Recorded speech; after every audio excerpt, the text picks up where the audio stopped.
But one thing about conspiracy theorists is that you don't want to get so caught up in conspiracy theories that you start connecting dots that aren't there, or you start looking for reasons to make something true, And to me, like, there's so many things that we know for sure are true that we can spend time discussing and exposing.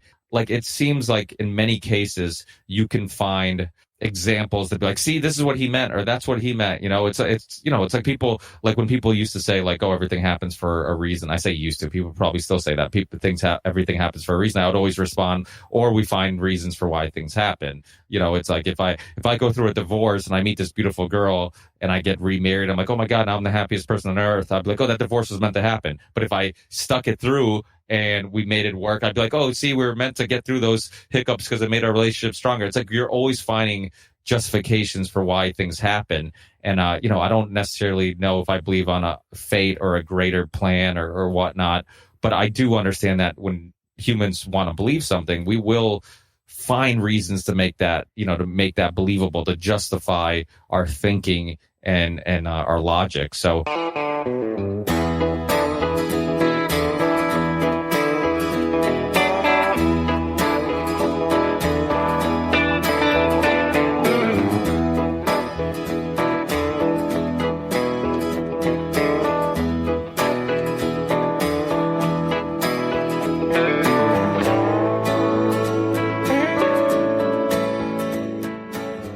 thanks for stopping by the Nowhere to Go But Up podcast. I'm the host of the show, Sean Dustin. If this is your first time listening, welcome. If you're returning, welcome back. It's good to have you with us today. There are a couple of ways that you can help support the show. One of which is if you know somebody out there who would benefit from listening to the show or an episode in this show, send them over. I'd be happy to have them as listeners. Also, you can subscribe, rate, and review on your favorite podcast platform. And if I'm currently not available on the platform you listen to, send me an email and I will try to get added to it. I have merchandise available now, hoodies, t-shirts, mugs, and other items. This is another way you can help support the show, and the show will get a portion of the proceeds. You can find direct links to iTunes, Spotify, Stitcher, YouTube, merchandise, and anywhere else we are online at the bottom of the show notes. I have a couple things to get to before we get to the show. The full episode is available on, I Facebook Lived it, and I also YouTube Lived it. So you can go to my Facebook page and find it, Facebook business page. Also, you can go to my YouTube page or my YouTube account and show and find it there. I cut out 5 minutes of it, so you're not missing a whole lot. Links are in my link tree in the show notes. There was a part in that first 5 minutes that I cut out that talks about a co-host that I had or tried to have at one point. And it's not my current co-host. I just want to clear that up. This was when I first began and didn't realize that, it'd probably be smarter to find a co-host that actually is in the podcasting game so they know what the work is involved in it. So I just needed to clear that up in case she hears this and, thinking, well, why is this guy talking shit about me? That wasn't the case. Also, the con, I was able to preview a true crime documentary series called The Con. It's going to be available in virtual cinemas, August 7th. And there will also be a national live streaming event Wednesday, August 5th. So I'm going to drop a link to the trailer and stay tuned. There will be more. There'll be more about this the week of August 3rd. I will be dropping an episode that week that I'm working on. I can't really talk a whole lot about this. So yeah, just stay tuned for that. And trust me, it is well worth watching it. And that's all I'm going to say about it. In this episode, I'm talking to Ricky Varandas, who is the host of the Ripple Effect podcast. And I reached out to Ricky. Well, I actually found Ricky through another podcast that I listened to, which is the Tinfoil Hat with Sam Tripoli. And they did a show called The Union of the Unwanted. The reason why they started the Union of the Unwanted is because a lot of people in the alternative media space and conspiracy space are getting deplatformed and, getting their Patreon accounts confiscated, taken away. I'm not sure if they're taking their money and not giving it back to them. I don't know a whole lot about that. I know that Ryan Dawson, who has had an issue with that. I don't know if it's resolved or not, but I mean, either way, deplatforming somebody and taking away their source of income, from Patreons, supporters of the show, to me, that's censorship, and that's not cool. So I reached out to him because of that, and I wanted to know a little bit more about him. I'm a fan of Ricky's, and he's probably one of the bigger names that I've had on this show, and it was a pleasure to talk to him and get to know him. He's just a really cool dude, man. I enjoyed the conversation, and I hope that you enjoy it as well. So without further ado, let's get to the show.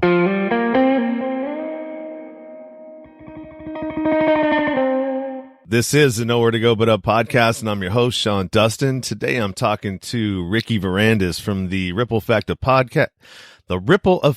podcast. And we'll get a little bit to that in a second, but I want to throw out a couple of announcements. There is a new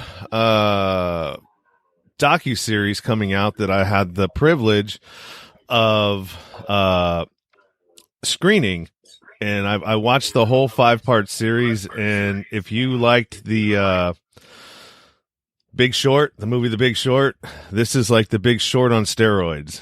It breaks down everything, all of the players, and it goes all the way back to the Great Depression, and how everything was done. I don't want to give away too much of it. I think on a couple of posts, I think I did, just because I was so excited. You know how that goes when you get super excited when you watch something and it's like, oh my God, this is going to be so amazing for people to see. And literally I binged it 6 hours straight. And I couldn't wait to tell the world about what I'd just seen. So this is going to be a very good docuseries. And it's coming at a very good time too, because everybody needs to see what's happening and what's going on with the financial giants and how they've really just hijacked our economy, the whole system, and everything revolves around them. In my opinion, what it seems like, they control the ebb and flow of everything, and it's time for it to end. I think it's time for it to end. We need a different society. We need a different system. I'm pushing for direct democracy myself, and decentralizing everything. And you've experienced this in our community, Ricky, with, or your community. I'm kind of new to it. I'm just like a little small fish, moving around the outskirts, and, you got people getting canceled off of Patreon. You've got people getting canceled off of, social media platforms because of whatever it is. You probably know more about that than I do. So my guest, Ricky Varandas, how are you? Good. Thanks for having me. Thanks for coming on, man. You're like one of the bigger names that I've had on so far. And how I found you was I watched the Union of the Unwanted because I follow Sam Tripoli, and I listened to all of his stuff, and I actually reached out to him not too long ago, and he actually said he'd be on the show. And, but he needed like 2 or 3 weeks because he's a pretty busy guy. It's like, it seems like he's pushing out content all the time, having this and that. I'm like, dude, how do you find time to do any of this stuff? So yeah, I mean, I'm just kind of making my way around. I tried to reach out to the Kate Awakening. I don't know what her last name is, but Kate, she's really hard to get a hold of, but, the whole Q thing is really interesting to me. I don't know a whole lot about it. And every time I mention it, people are like, "Oh, those whack, crazy Q people," and it's like, well, I really want to know something about it. So I was hoping I could get her on the show to explain to me and the listeners, what is Q, because she does a pretty good show on YouTube when she goes live, and she just kind of breaks down all the Q drops. Yeah, well, it's weird. It's funny that you bring this up because she was just on that YouTube channel Woke Societies, and they were both on. I actually have never had direct conversation with them. I got to meet them a little bit and have little talks with them when I was putting together the first Union of the Unwanted, the big Zoom conversation. And when I did that, I got to be exposed to some of these people. I think most of them have been on Sam Tripoli's podcast, and so I subscribed to their YouTube channel. I think it was yesterday or the day before.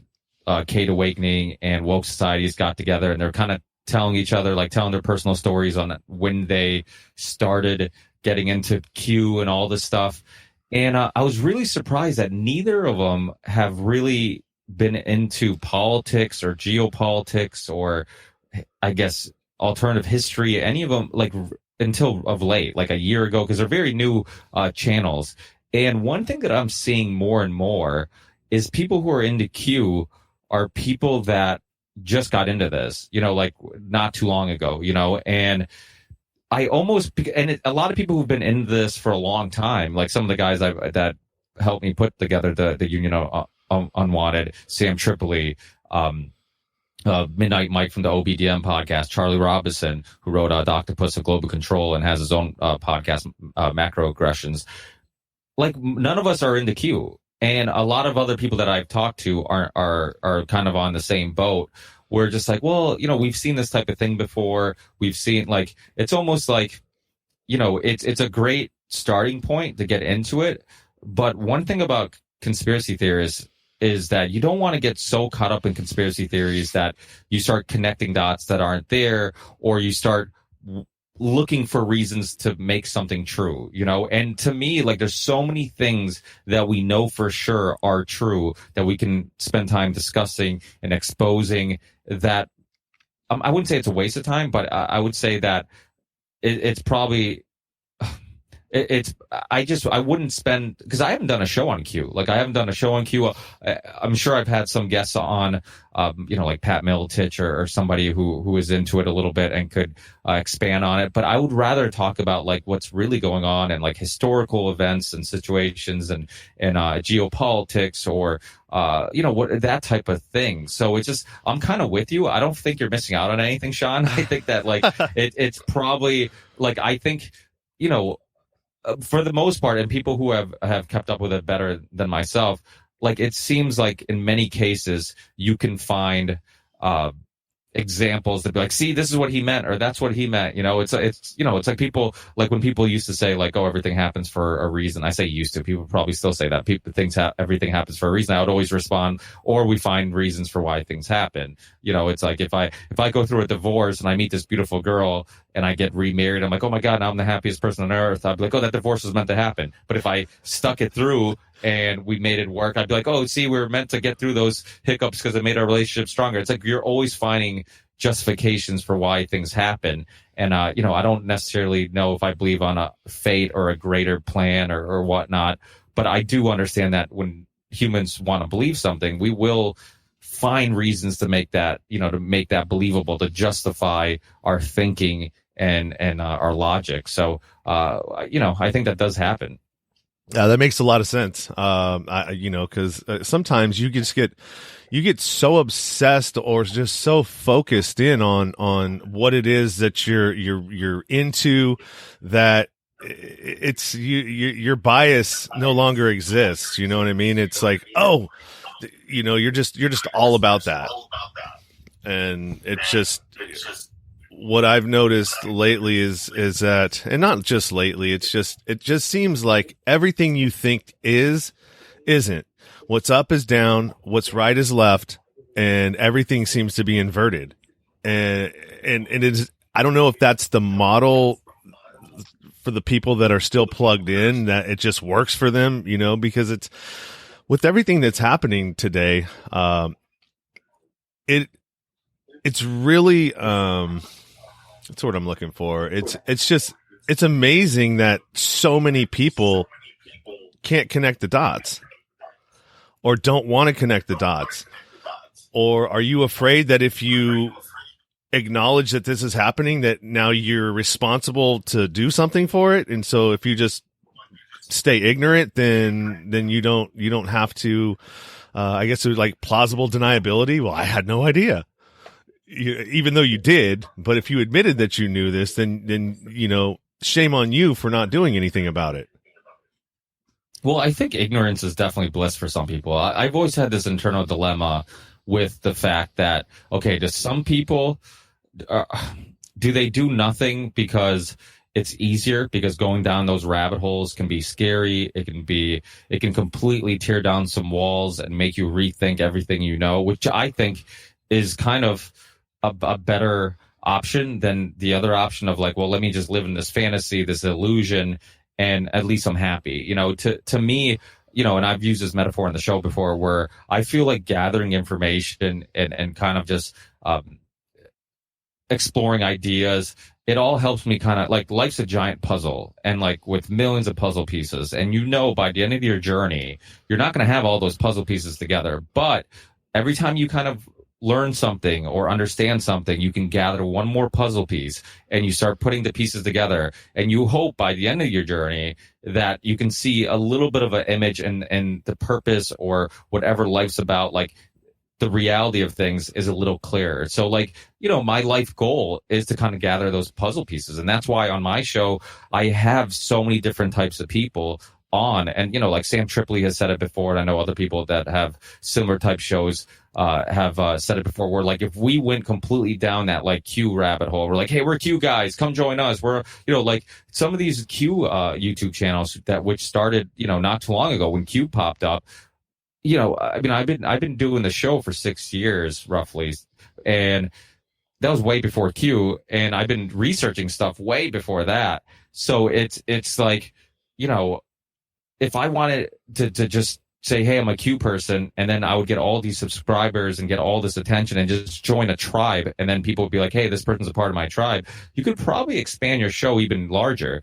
But because what really is hard to do is having a show that is open-minded to all aspects, to everything. I've had Professor Richard Wolff on, and then, I've had who studies Marxism and socialism, and he has debates and all this stuff, and he's kind of like one of the leading experts when talking about those topics.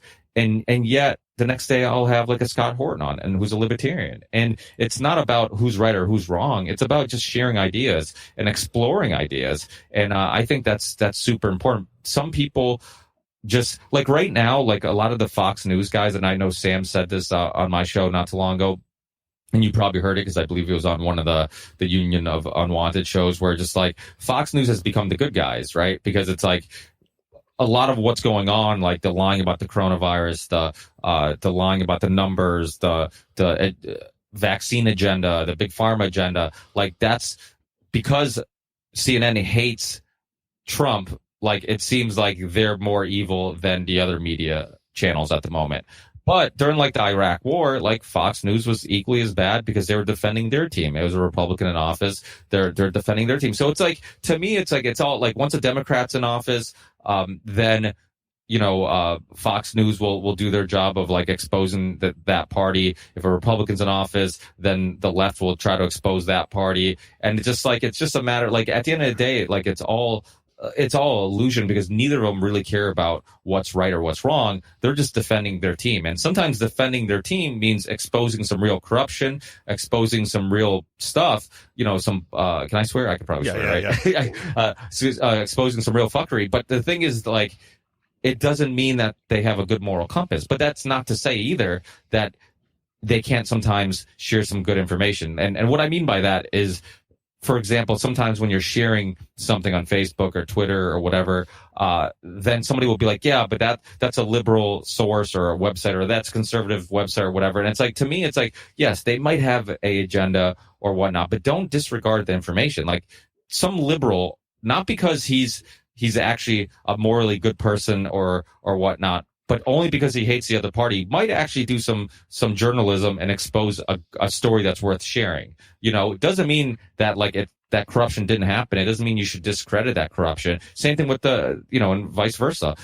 So there's people who really hated Obama and just hate the left, who put out some good documentaries, put out some good articles about Obama's history. Like, yeah, I can't trust them, or I can't believe everything they say because they do have an agenda. But I guess this goes to a deeper conversation. Don't we all kind of have an agenda, right? We all have, I'd like to believe my agenda is exploring and sharing truth.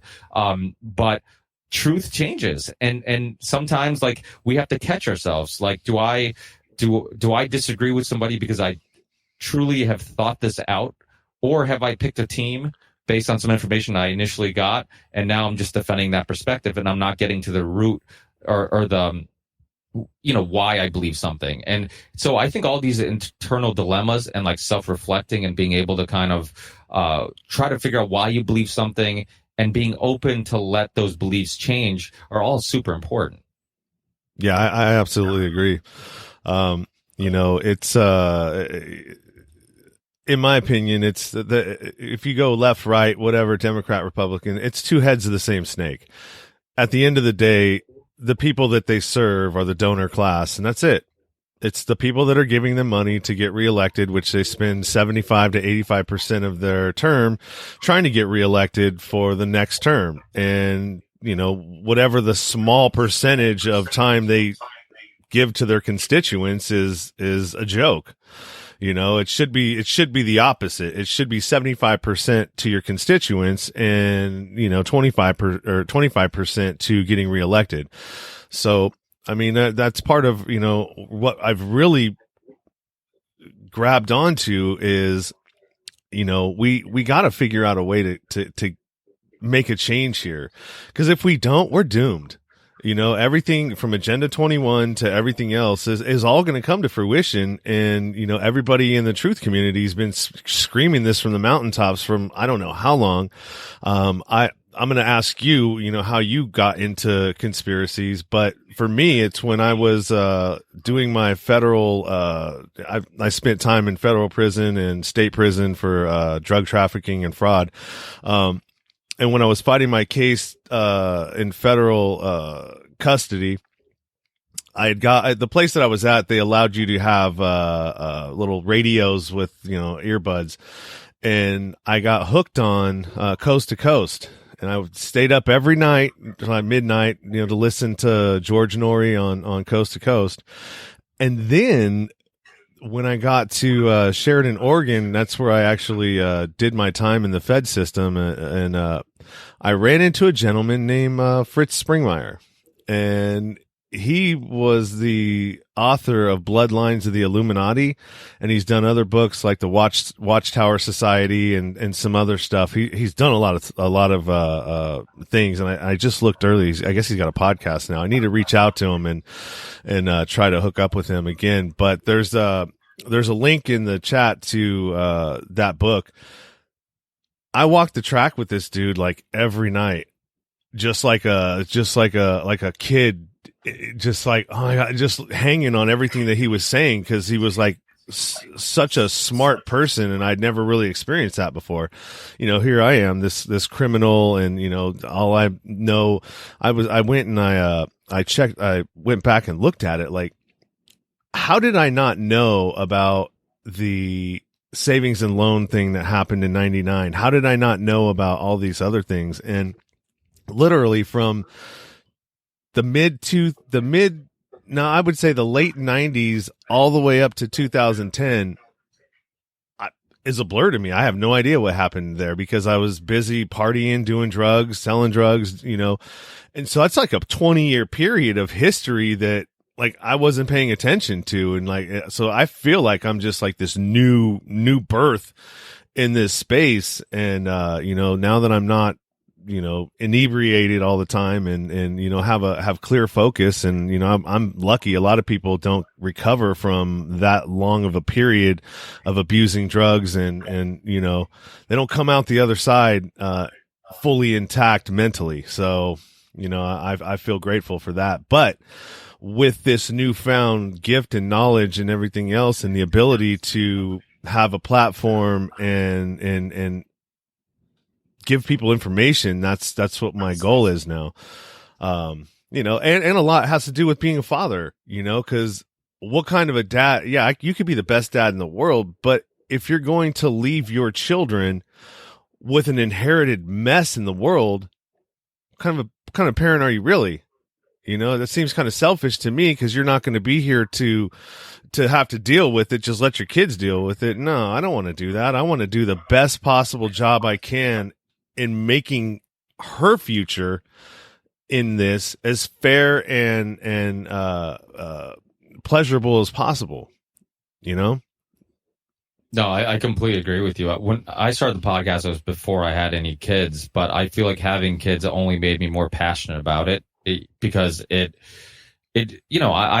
always had the motivation or desire to kind of leave the world a little better than I received it, and trying to do my part and doing something. I mean, that's why I called it the Ripple Effect Podcast, because I wanted to truly believe that we could all start a ripple, regardless how small or big it is. It's worth starting and attempting to do something.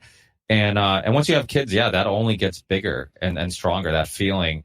And, I'm with you. Like, to me, it's so important to do my part, because like you said, the alternative is we just leave the kids, our children or whoever the young crowd is, a mess of a world. And it's much harder for them to resolve it and fix it. So if we can do our part in kind of pushing things in the right direction, then why not? And that goes back to the whole ignorance is bliss thing. But, this goes back to just the fact that, especially in America, we live these super fast paced lives.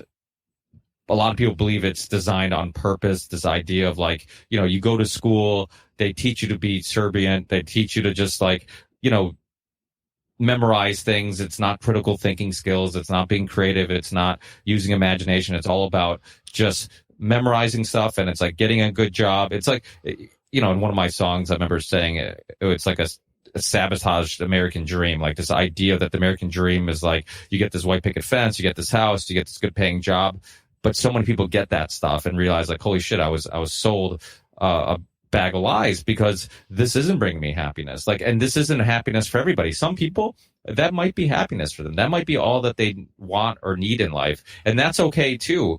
But it's not everybody's the same, and not everybody wants the same thing. And to get those things, sometimes there's a price to pay. And that price is sacrificing your personal time, sacrificing maybe your relationship with your friends or family, because the problem with, a capitalistic society is that it's all about making more money. It's like, okay, you get promoted. Now what's the next position that pays more? What job will pay me more? And there's a price to pay for all that. There's, more hours at work, more stress at work, which means you come home and you might take it out on your wife. You might take it out on your kids. You might take it out on your friends. You might not always be in the best of moods. You might not get enough sleep or have enough energy to pursue some of the hobbies or things you enjoy, like podcasting or playing sports or whatever it may be. So all these things come with a sacrifice. There's a video on YouTube called Free is a Lie, and it's about kind of Google and big tech and how they give you all this free services, and how it's a lie. Like, well, there are things that you're sacrificing, and it really goes into detail on how they manipulate you or whatnot.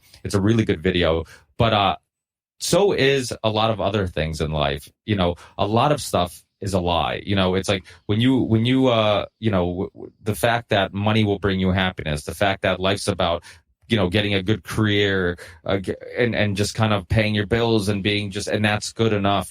That's a lie. The idea of always wanting more, don't get me wrong. Like, I think competition, it can be good. And I think that it can help us, give us some type of motivation to try to do better.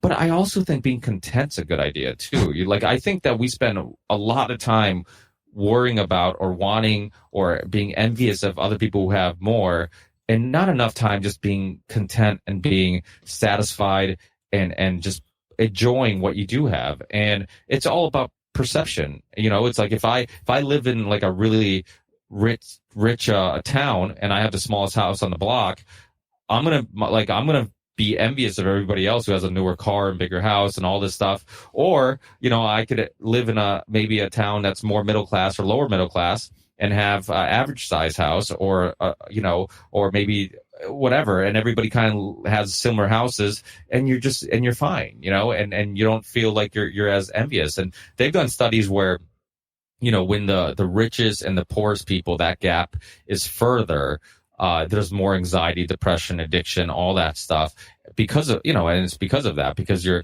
more envious of those who have much more than you. But when that gap is smaller, there's less of those issues. And I think, it's because you're not envious of those things. They've said that, I think it's like 60 or 70,000 a year. Like that's where your happiness increases. And then once you get to like 60 or $70,000 a year, your happiness, it really doesn't have any effect on your happiness if you're making more or less money.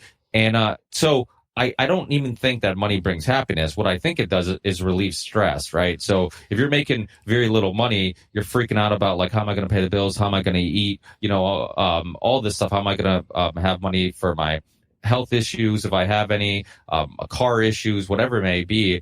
And then once you get, you make enough money where those things aren't really concerns, then after that, you realize like, holy shit, money doesn't bring me happiness. It just relieved some life stresses, some other responsibilities that was freaking me out or I was concerned about. So yeah, I think that like a lot of times we're just sold, we come to America, a lot of us are foreigners and immigrants or come from foreigners and immigrant families. You come to America to pursue money and financial gain, and you leave a simpler life that maybe you didn't have all those things like the big house or a new car or whatever, but you were happier. And my parents are a perfect example of it. I was born in Portugal, northern Portugal, like farmland. And my parents came to America really young. I was 4 to pursue like, financial gain. Oh, you can come to America where there's more work and there's more money to be made and all this stuff. And then they're just stressed out of their fucking minds, and a lot of times my dad wished he was back in Portugal, not because,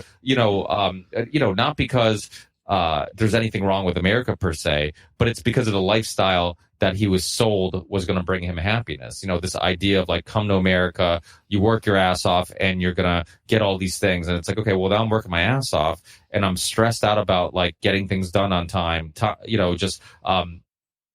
getting very little sleep, working longer hours, never being able to punch out and I have to work on Saturdays and that's completely acceptable. And then you look at Europeans and they say, oh, well, look how lazy they are, or look how everything's socialist and they don't work as much. They don't have as much. It's like, well, I have family in Portugal. Yeah, they don't have as much, financially, but they have a lot of fucking free time and happiness and memories and time to spend with their family and laughing and just enjoying each other's company. Like, to me, it's like, I don't know, maybe they have it right and we have it wrong. I mean, you go to Europe, things are closed for besides like, when you go out for lunch, like almost everything's closed besides like restaurants and coffee shops.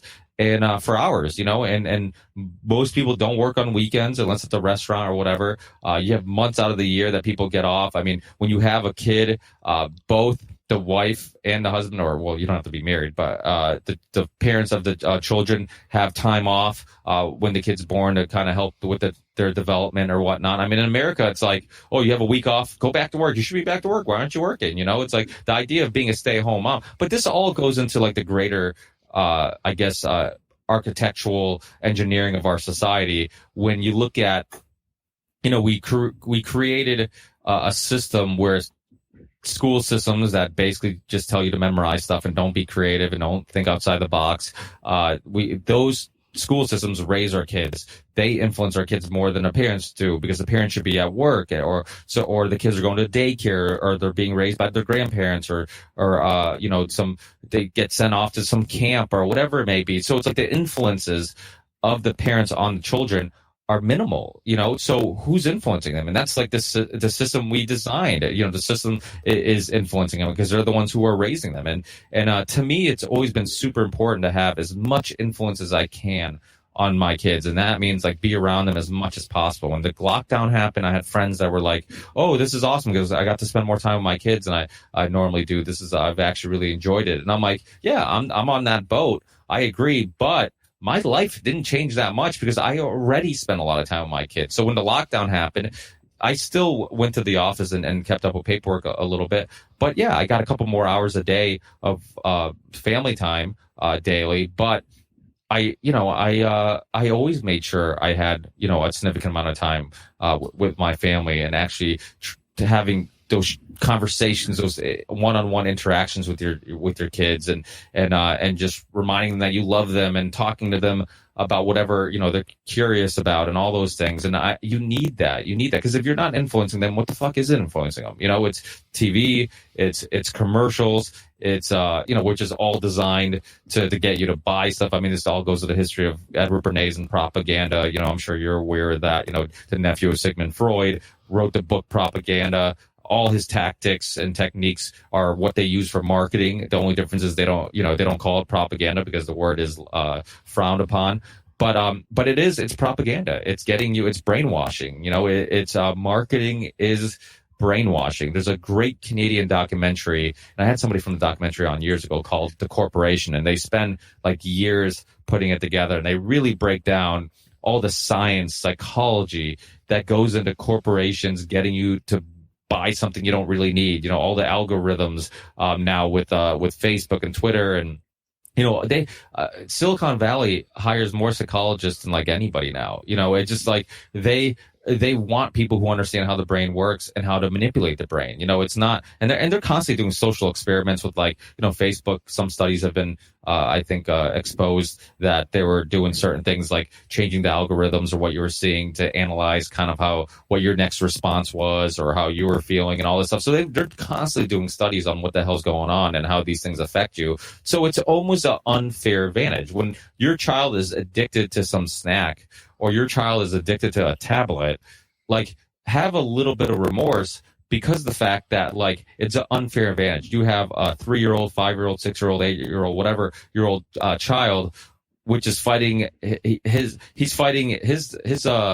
desires are being influenced and motivated and fighting against scientists, psychologists, people who are studying how to keep you addicted to this machine or this thing. So it's it is scary, and that's why a lot of times with my kids, I try to be remorseful. I try to be like, hey, you know what? Like he can't put his tablet down, but these games that he's playing or whatever videos that he's playing were all designed to make it hard to put down. So, and he's only 5. So it's like, how am I gonna, addiction is a real thing, and people get addicted to social media. How many people, just spend all day just scrolling on, social media, not because they're looking for anything specifically, but just because that app and those algorithms and are just giving you serotonin dumps. And, that's a reason why Facebook doesn't give you, like most things, they give you thumbs up. They don't give you thumbs down because they want you to get these happy chemicals. Like every time you get a notification from Facebook, you're excited because it must be a good thing. It's a thumbs up. It's a, so it gives you more the positive, motivation to go back on. So it's, it really is brainwashing coming at you from all different directions, and people need to be aware of this. And hopefully, with podcasts, with YouTube, and hopefully other alternatives, because DLive is getting more popular for alternative media, other different platforms, we can kind of fight back. But that's why censorship, and you said you heard about my podcast from the Union of the Unwanted. Censorship was really one of those topics I'm the most passionate about, because of the fact that what good is it exploring ideas? What good is it having people do all this great research and having all this good information out there if people can't find it? So I think it's really one of those, or even like I was talking about, all the influences from corporations, media, all the brainwashing that goes into what we see on TV and commercials and all this stuff. Like, people can only fight back against that and prevent themselves or their children or their families from being brainwashed if you know what's happening. But like one of my favorite quotes, it's easier to trick somebody than convince them they've been tricked. It's really hard to snap people out of things. But but that's why I know you say you're kind of new to the podcast world. But when Charlie Robinson said, hey, told me he was starting a podcast, and he's like, and I know everybody's going to say like, oh, like that's what we need, another podcast. I'm like, Charlie, no. That's the wrong attitude. We need more podcasts. Like, the more, the merrier. I'm constantly telling people, start podcasts. I tell people all the time, you need advice, contact me, Instagram, Facebook, Twitter, however it may be. I'll help you in any way I can. If that's give you advice, tell you what I do. I'm an idiot, so I'll tell you what I do, but it might not necessarily be the best way going about it, but at least it gives you, just kind of some initial instructions to kind of get things started. If you need help with anything, like, the more of these conversations that are out there, the better. We're all starting a ripple. We're all doing something. And, maybe somebody might not find my podcast, but they might find your podcast. Maybe somebody might not find this conversation. They'll find some other. So it's like the more that are out there, the more likely people are going to hear these conversations. And the cool thing, and you're gonna learn, if you haven't already learned already, is that people are pretty cool in the podcast community. Like, it's not about like putting other people down or whatnot. We all help each other because we all kind of, even if we could disagree on some specific topics, for the most part, we all just want to do the same thing, and that's explore ideas and spread truth and just have interesting conversations. Yeah, I agree 100%. And, to go back a little bit to what you were saying, I think the problem is that most people we're not present. We're not content. And that's, and that's by design. That's why everybody, when you get a raise, you want to upgrade your life. You could be putting that money into savings or something, but instead you went out and got, a toy, a new jet ski or something else, which is, all you're owning is debt. You never own anything. You own debt, and you're always, I feel like most people are always on the wrong side of compound interest. And that's, they don't teach us that. And that's by design too. They don't teach it in school, what compound interest is and how to be on the winning side of it. Because then that wouldn't benefit the banks. They need us stupid and mindless consuming of things, in order to keep their people, their board of directors and the people, their stockholders happy. So yeah, it's definitely a great thing, podcasting. I've had a lot of fun with it. I've been doing it about 1.5 years now. I'm 50 episodes in, and we were talking about this earlier before I actually started recording the podcast portion of this. But it's definitely a fun thing. And it's a creative outlet. I think everybody needs some sort of a creative outlet in their life because we're creative beings, Some of us are. I mean, I think there's a lot of creatives. I think there's 3 personality types or 4 personality types in a business that make a successful business. You have a creative, you have a numbers person, and then there's a couple of other ones that go along with that. But creatives are definitely needed in this world. So let's talk. Well, I was just going to say they've done studies on kids being creative. Like there's a thing where like when kids were really little, I don't know what I'm going to get the specifics wrong, but you'll get the idea of what I'm saying. So when kids were really little, like maybe 3rd grade, 2nd grade, whatever it may be, they would ask them like, okay, how many of you are creative? Or I don't remember the exact question, but it revolved around like being creative or maybe have imagination or like art or something like that. And like all the kids put their hands up. And like every grade, like less kids put their hands up. And I think, what we learned from that, and it's something that I've already kind of assumed for long periods of time, is that we all are creative and have imagination when we're little. But what happens is that the system says, hey, what a waste of time drawing is, what a waste of time painting is, what a waste of time, playing music is. Like focus on, science and math or whatever it may be, business, just because that's going to get you a good job. And it's all about, and this goes back to the same thing. It's all about getting that good job, everything, I think it sounds like you have a daughter.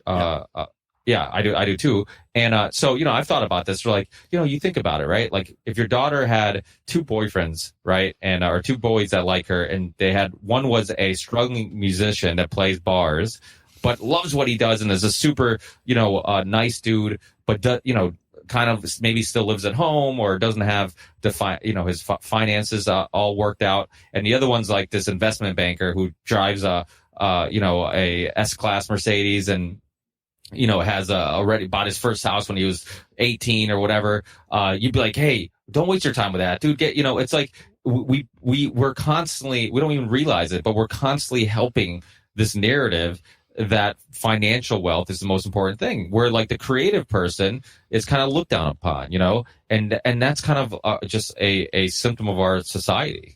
Yeah, I agree. And I was watching my daughter, because she's an only child. So, and me and my ex, we co-parent. So I have her sometimes, she has her sometimes. And I was watching her, and she's almost 3, not quite 3. And she's just carrying on having conversations with Bingo and Rolly from Puppy Dog Pals. And like, come on, Bingo, come on, Rolly, let's go.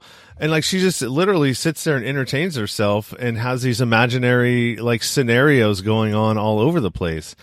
And I was like, I was thinking to myself, I'm like, I wonder if only children are more creative because they have no other sibling around them to to distract them or to like, get into stuff together. They're not using their brain to I don't know. In that sort of way, it was just really interesting to me when I was watching her, and I was just like, man, that's really cool. It's really cool just to watch a child grow up and watch their personality develop, and like it's like unfolding right in front of you who this little person's going to become, and you have direct effect and direct ability to kind of form that and be a part of it. And, what do I want her to know? How do I want her to grow up? And, it's a huge responsibility. If you take it seriously like that. Yeah, no, it is a huge responsibility. It's so much. I think it was Brian Callen who once said, like, every kid is going to have some trauma, like, and you don't even know what's going to cause it. I think, and there's a lot of people who have said this, I've talked about this, where it's just like so many things, the way, in regards to how we treat things or treat our kids, the way we discipline them or don't discipline them, what we choose to be hard on them about or not, like conversations we have with them, like we don't know exactly how they're taking that all in, their perception of it. And there could be some trauma coming from it. Like I have like a little bit of trauma in regards to money, right? Like, so when my parents came to America, we were poor and we didn't really have anything. So money was always like, my mom was always like finding ways to save money. It was always about like, we couldn't get the best of anything. And, to me, it bothered me how much money consumed our lives and conversations. And it was constantly something we're stressing about and thinking about. So now I try to think about it as little as possible, to the point where like it kicks me in the ass sometimes. Like I'll just like, I like don't even want to think about bills. I don't want, like, as long as I have enough money where they're paid and then like, I don't have to think about it anymore, I'm good. Like, it's just like, I have my wife look at the mail. I hate looking at mail for the same type of thing. It's like, I want to think about other things. Like, I don't want to think about like that. Like, and I think a lot of it has to, and I would be so much better with my money. Like I'm an idiot. I'll just like, I'll buy something and I'm like, fuck, I shouldn't have bought that. That was a waste of money. Like I bought the wrong thing and I'm like, oh, well, I won't return it because it's too much trouble and there's other stuff I'd rather do, Yeah. Here's a ridiculous example recently. So like my kids have really got into WWE wrestling since the lockdown because literally there's nothing else on. So we just binge watch like old WWE stuff on the app. And I grew up watching it because when you have immigrant parents, it's one of those things where when you're a foreigner, we can all kind of enjoy because we don't really need it. Like my parents didn't really need to know the language to kind of see what was going on and kind of get the storylines. So it was cool to go back and watch all that. Well, one of my favorite wrestlers was Rob Van Dam growing up. So my kids like, why isn't Rob Van Dam in this video game? Because we just started playing it or whatever recently, playing video games recently as a family. And so apparently it was in like 2018 was the last one that he was in. So I ordered the game and then come to find out like this WWE put the servers down so you can't download them anymore. So I ended up buying like the whole package like a dumbass before I even put the game in there. I'm like, oh, let me just get all the extra guys. So I like bought like another like $20 or $30 package for all the downloadable guys and have everybody available. And then come to find out I can't use any of that. and I can't get Rob Van Dam in the game. So we'll never play the game. And it was like $30 for the game or $40 for the game, another like $30 for, and I'm just like, I really should put some time in trying to like, get some of my money back. But I'm just like, I guess it is what it is, like I just move on to the next thing. And it like, it took me a while to realize like why I'm like this. And the more I've analyzed my life and my upbringing, it's because of that trauma of money being an issue. And I just don't want to stress about it. Like I try so hard to like self-reflect and try to like have control of my anger. And not that I have an anger problem, but like we all have a fuse that sometimes gets short or whatever, especially with kids. And so it is one of those things where like, I exercise, like I went to the gym this morning. Thank God they're open again. But it's a therapy thing, it's about like getting some of that tension off, getting some of the, and then I'm a much better person because I don't have this built up, just energy that builds up and then I end up snapping on somebody or whatnot. But, so I avoid like any of these, the money stresses because of that stuff. And I'm always thinking about like, okay, well, how am I like certain ways I'm handling things? Like, what's the long-term effects of that, right? Like, well, when he gets older, he's going to be like, you know what, Dad, like you handle that well. Or he's going to be like, you know what, I'm like this now because you did this when I was, young or whatever, and sometimes you meet people, right? And they have weird things about them. Like they don't like a specific food or they don't, it's something weird about them. And you get to know them. You're like, oh, that's why you're like that. Or that's why that bothers you, Yeah. So it's like you said, it becomes such an important job. And I'll try to bring it back around because I go on these long rants. It's such an important job because of the fact that we're not even sure, like we have to really think out everything we do because we're not even sure how it's going to affect them. Yeah, no, for sure. I was the other day, she was wanting to do she was doing something. She likes to take her clothes off and run around naked, right? And I live in a fifth wheel and, cause I didn't want to, like right now, when I split up with my ex, it wasn't a good time to buy a house. And I don't even think it's a good time to buy a house right now because nobody's working. And that's going to be a huge thing, I think, here in the next couple of months, once all this, the 31st happens and everybody stops getting that free money. And they have no job to go back to and people start getting evicted. We're going to see a mess happen, I believe. But, I was, so I'm outside talking to the person next to me and all of a sudden here she comes darting down the stairs, nothing on, running around. And it was like, and I couldn't catch her because she was running around the trailer, which is like 40 feet long. And I'm like, I'm trying to like figure out how to get her because as soon as she sees me coming around this way, she runs around this way. And it was like very frustrating. And I finally got her and I like picked her up and I set her in and I'm like shut the door and I could hear her in there just crying and I had to go in there and I'm like, okay, I'm sorry, I didn't mean to get upset with you, and it's like she understands that stuff, like she can articulate at that age that I hurt her feelings. And like, I don't even remember being that young, let alone being able to like tell somebody they hurt my feelings, or whatever. So it's like, oh man, I got to really be careful of like how I let my frustration, manifest itself in front of her,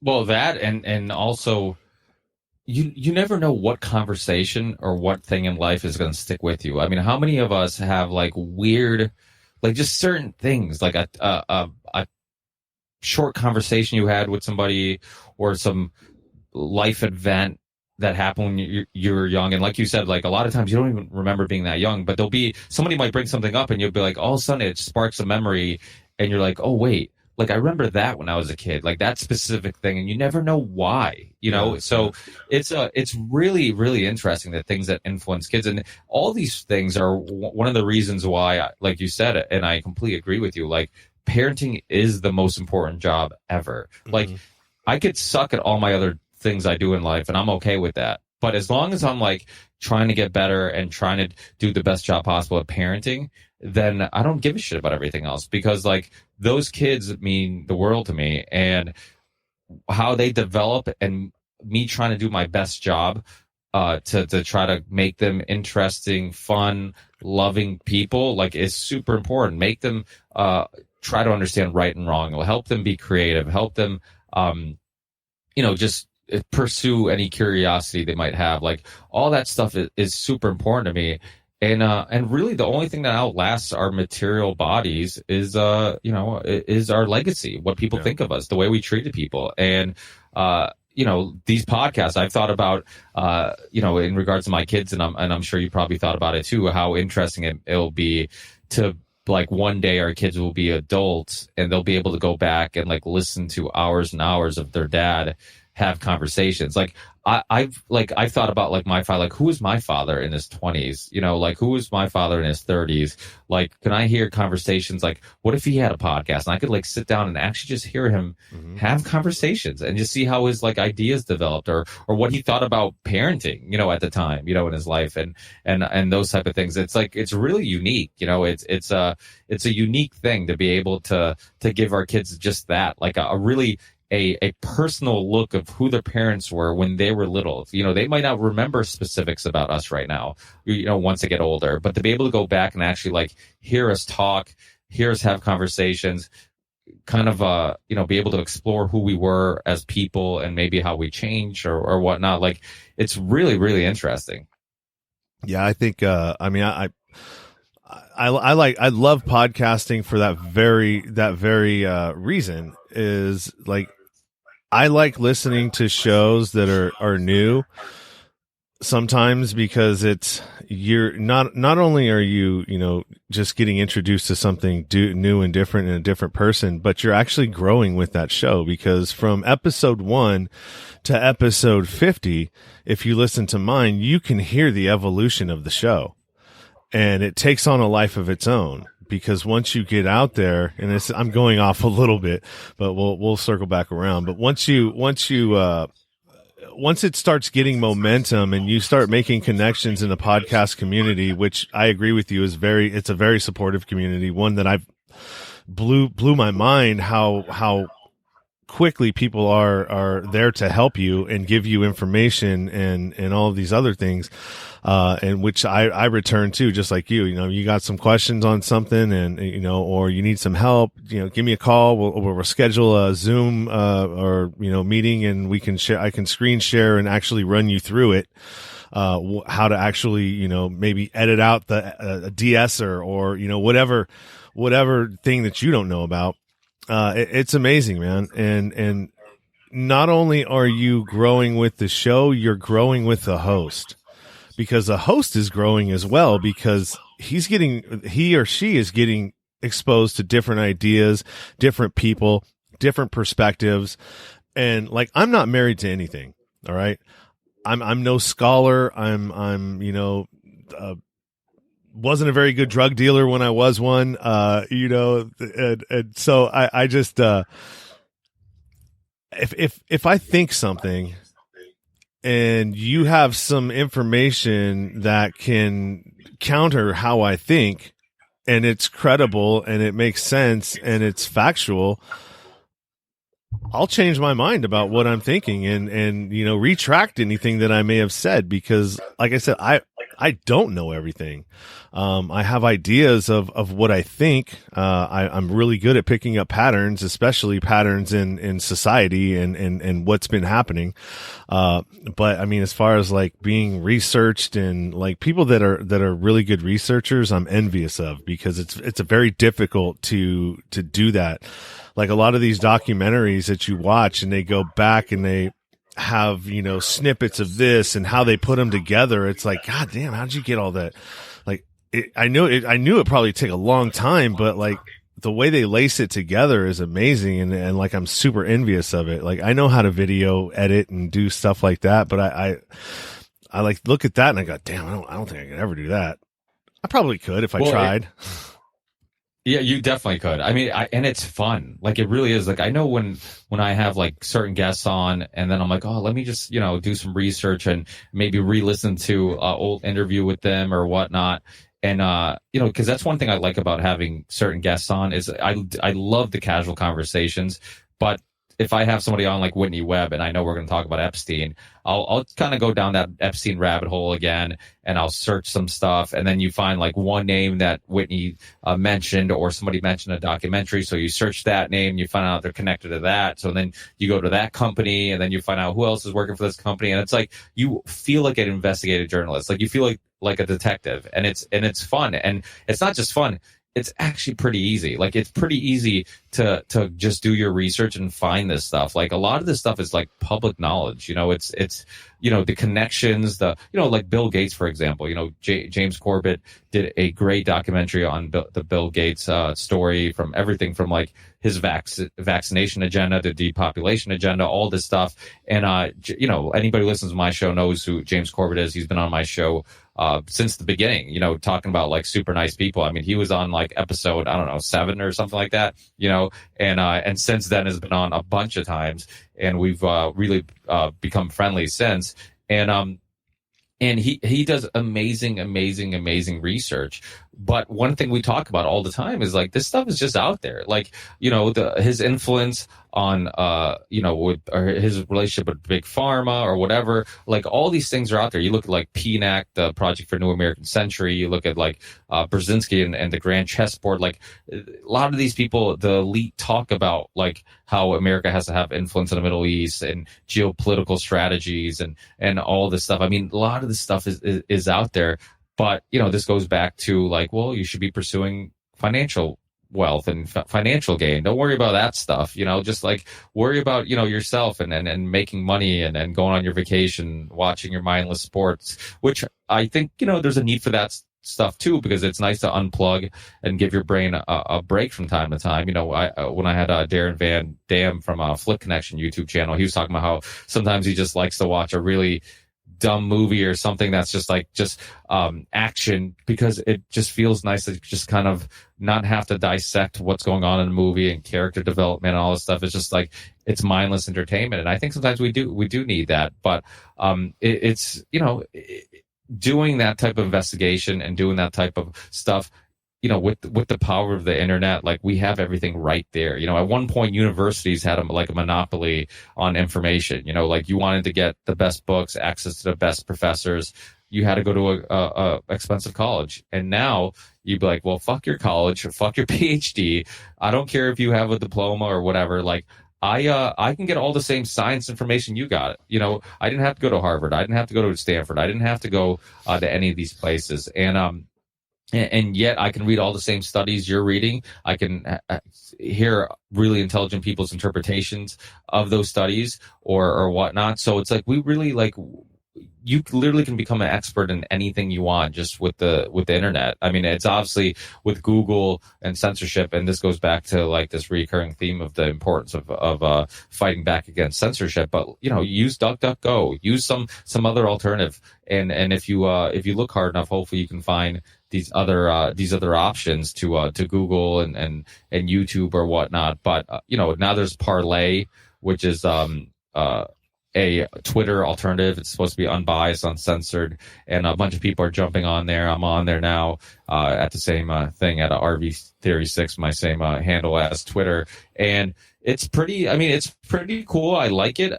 Hopefully it stays uncensored, but the more censorship that happens in these other platforms, the more likely a alternative is going to come about and get attention. Because if Twitter, YouTube, and Google wasn't like, there's a little bit of censorship, but it wasn't that bad.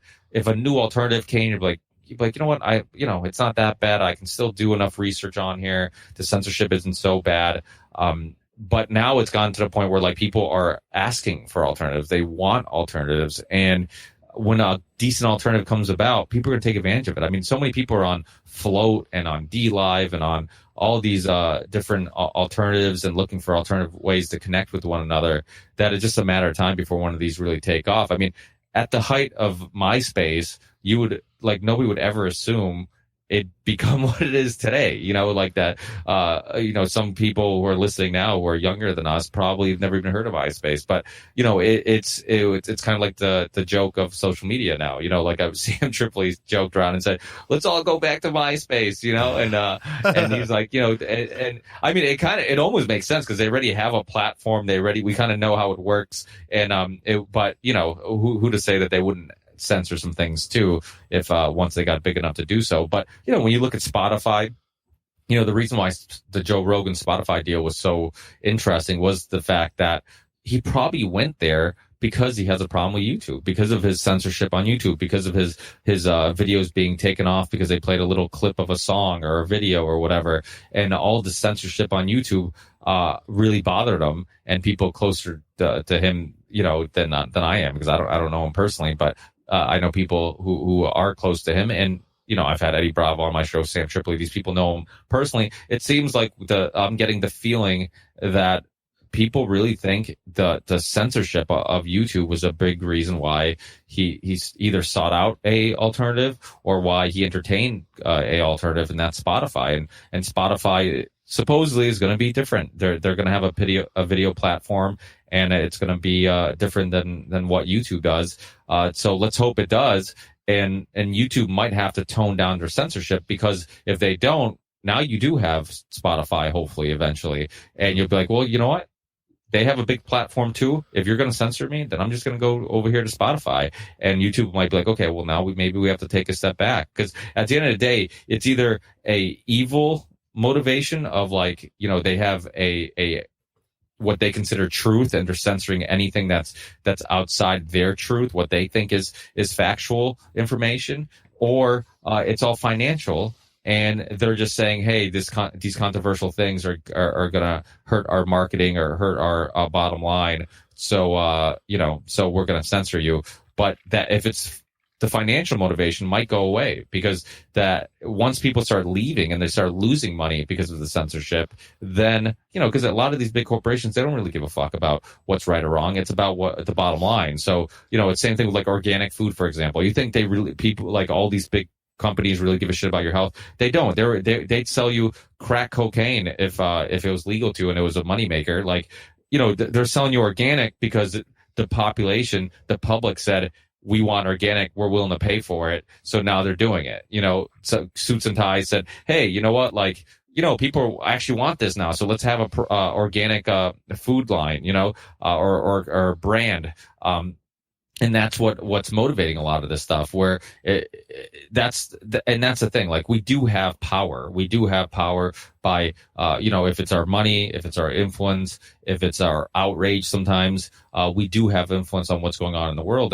And believing the alternative is a very dangerous way of thinking. The idea that, we can't do anything, that's why I called my show the Ripple Effect Podcast. It's like I keep trying to push this idea that we can all do something. When people like yourself talk about, like, you talk about my show, I'm just a dude like you, man. I'm just like I feel. And one day you're gonna be asked for an interview, and you're gonna be like, wait, me? Like, Sean, like, why the fuck do you want to talk to me on your show? It's like that's how I feel every time somebody asks me for an interview, or somebody says that I'm one of these like established podcasters. I'm like, my show has become the perfect example of the ripple effect. Like, I literally, just like you, started in this basement. I had some music equipment, started doing my show, and little by little, the people in the podcast community were super nice and willing to come on.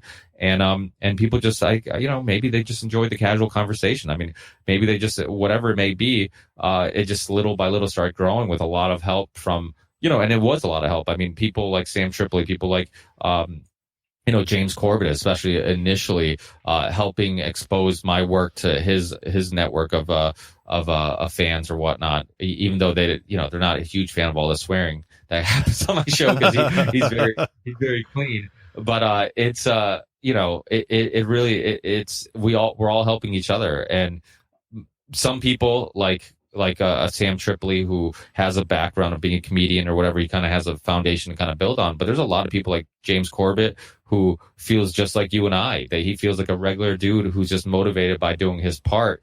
And it just happened that he grew this, this giant empire and become one of the gold standards of alternative media.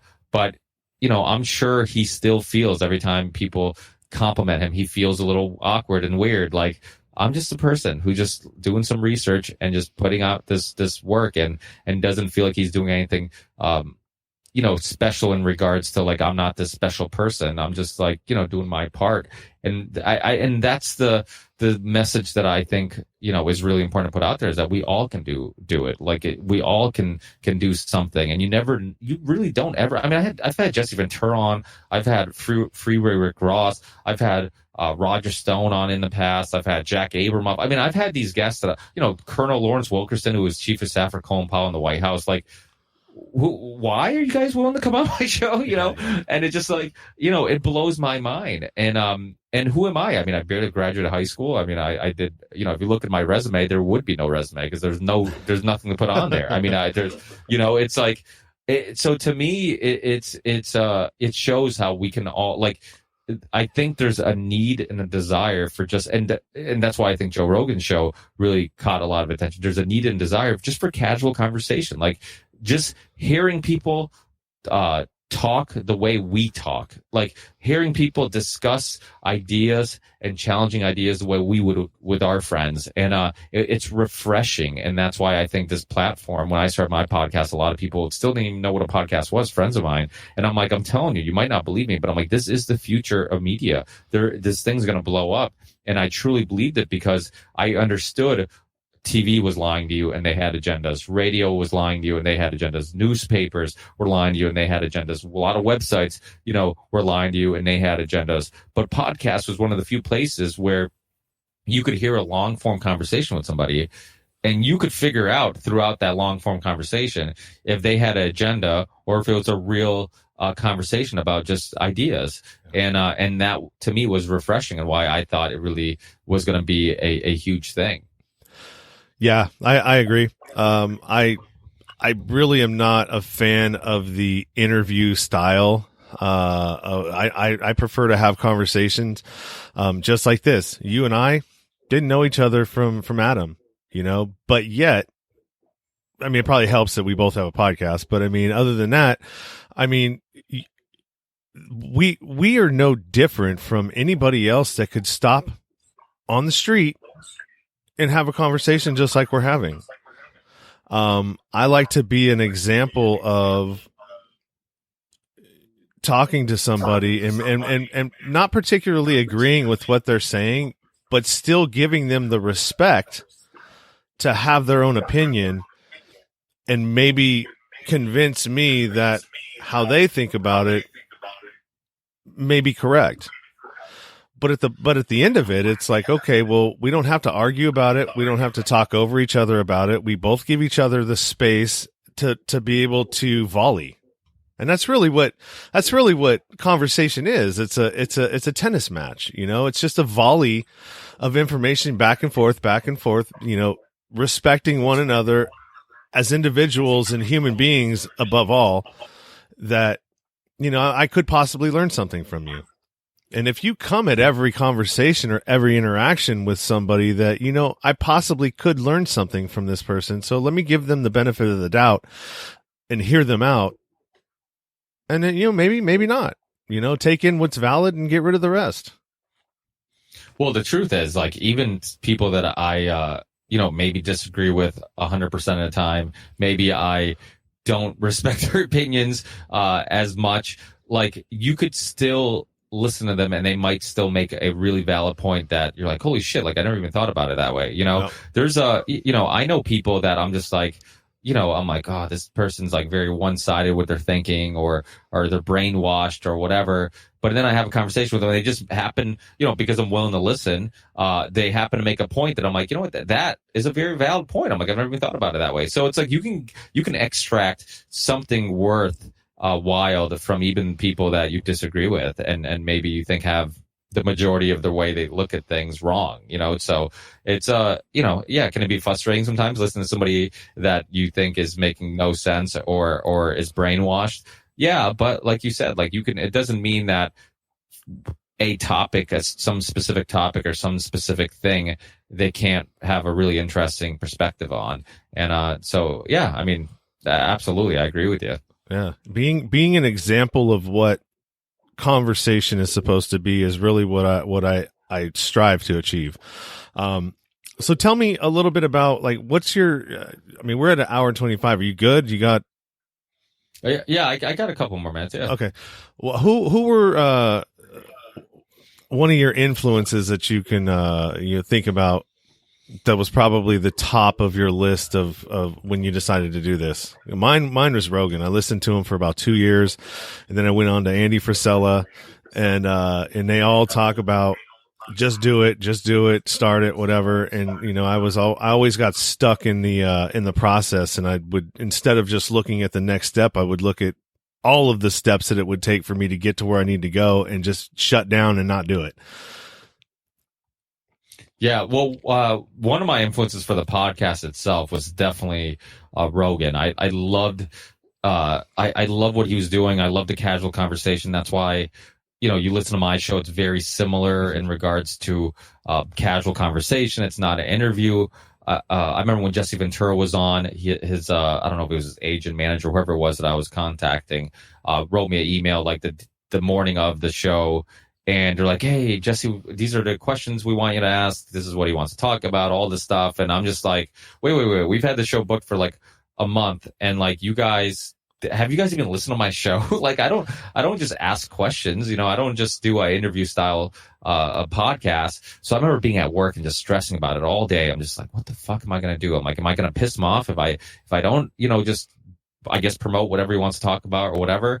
And then eventually I'm just like, you know what? Fuck it. I'm just going to do it my way. Worst case scenario, he never comes on the show again, and so I did it my way, just had a casual conversation. And you can almost sense in the show that I was like refreshing and he was enjoying it. And that's something I get a lot. I mean, one thing you're going to find too is that like a lot of guests are going to, Jay Dyer a lot of these guys off air after they'll write me an email or write me a message telling me that they really enjoyed the conversation and the casualness of it. But I remember Jay Dyer at the end of our conversation, Dennis McKenna, who's actually going to come on again very soon. Like these guys, they've all said like, oh, I love like the style of conversation. It's just a conversation. Like, it's not like, hey, you're the guest, you're the expert, tell me everything and it's like, I'm just going to sit here and then, just record.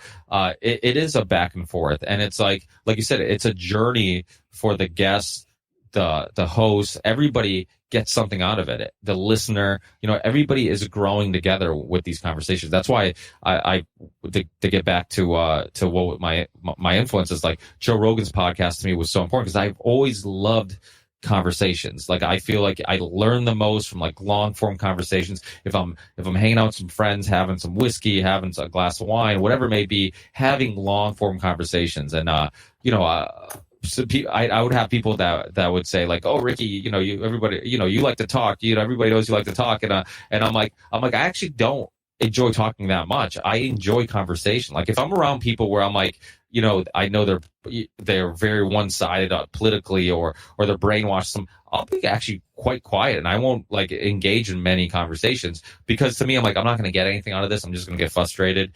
And I'm not going to talk for just the sake of talking, but I love conversation. I have a passion for conversation because even putting my thoughts out, like trying to, like if I get asked a question or we're on a specific topic, me trying to figure out like where I stand on something during that process, I'm actually like not just sharing my thoughts, but I'm actually figuring out my thoughts and trying to figure out where I stand on things. So I think, doing that is all super important. And that's what I got out of the Joe Rogan podcast was, but prior to that, like, I had the early, Jason Burmis, Corbett, Alex Jones, go real back. I mean, it's hard for anybody in alternative media not to run into his work because he really was one of the, best filmmakers in the alternative media world in regards to putting together great documentaries. He really didn't, he would go down any rabbit hole out there. Obviously, historically, like people do say, like he kind of gives Israel a pass on a lot of their war crimes and stuff like that. But in regards to like a lot of domestic stuff and foreign policy outside of that, he he was willing to question everything and anything. And he, even though he would say some things that were kind of over the top, he also had a lot of great guests on there. I mean, a lot of guests that people that I was a fan of end up being. I mean, even James Corbett. You go back far enough, he was a guest initially on Infowars. So he was a big influence in alternative media. I mean, obviously, Loose Change, Zeitgeist, all these things were huge influences of mine. So when I took the influence of like casual conversation with interesting people and trying to provoke thought and really understanding the importance of long form conversation, and then I took that with like my love of alternative media, because it really helped me kind of figure out like how the world works and how things really are. Then I kind of wanted to combine the two. And Rogan at times would also do that, but I just wanted to kind of take it to another notch, because I used to have a lot more comedians and people on who weren't just alternative media. And now I've kind of got more and more into that and kind of, or I guess it just kind of led that way, where I end up having more people who are in the alternative media realm. But I still think there's stuff to gain from conversations with all aspects of people. It doesn't matter if you made a documentary or you have a YouTube channel or you just wrote some little book that, you published yourself with some really interesting ideas. I have people on, that are popular and not so popular. And to me, it's all about like who's interesting and who can I have an interesting conversation with. And then also some music, 1 Minute Silence was like, I call him the Irish Rage Against the Machine. The singer was on my show some years ago. Really interesting guy. Burton C. Bell from Fear Factory was on my show.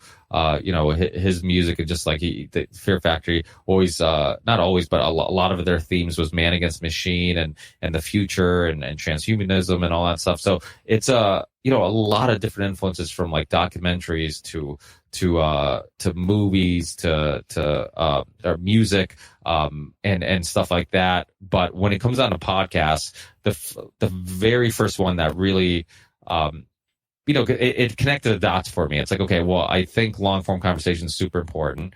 And I also think these topics, if it's 9/11, the Federal Reserve, geopolitics and propaganda, those topics are important. So you combine the two, and that's what kind of like, okay, well, maybe I could do a podcast. Maybe I can have these conversations and kind of, take two things I love, alternative media and the power of long form conversation, and bring them together. And Rogan, I think, was a huge influence on a lot of people. And Dan Carlin was another one. He's a past guest on my show, and he was on, and I'm glad he was, because I remember before I started my show, you would hear interviews with him, and he would always say like, you'll be surprised how many people are willing to come on your show. Start a podcast, and I'm like, well, I hope he comes on my show, because he's a big reason why I started it, because of the things he was saying. And he did a lot of interviews, during that time, and on smaller shows like myself. And so it's in regards to podcasts, I think I'm with you. I think Joe Rogan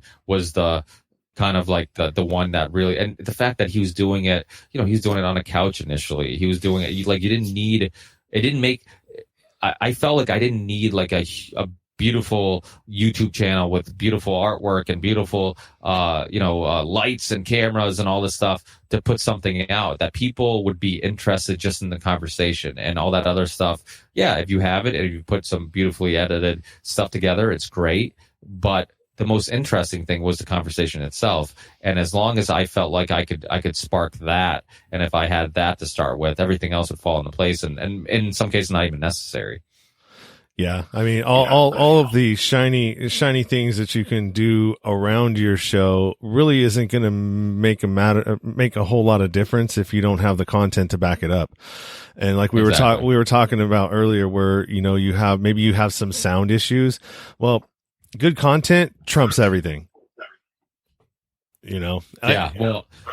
Well, we'll find out when I put out my next show that I would spend all afternoon yesterday working on, because Yeah, I mean, I'm with you, man. But my other thing is too is like I have a bunch of shows right around the corner, and I'm sure you run into this where it's like, well, if I put this one behind, and especially now with current events, like are always brought up on these shows. So like if I wait like 2 months from now to put it out, or I wait a month from now and I procrastinate on it, it might not even be relevant. Some of the things we're talking about, Yeah. so it just, or it might not make sense, or it might be wrong on some things. Cause like we say, we're constantly growing on these shows. And as we talk about them, we're going to, learn more. So it is, I truly feel the same way. I did a show using my phone once. I was in just the backyard with some friends, smoking some cigars, having some whiskey. And I really got caught up in that culture because of the fact that I feel like just the whole process of sitting down, trying different whiskeys or whatever it may be that you drink,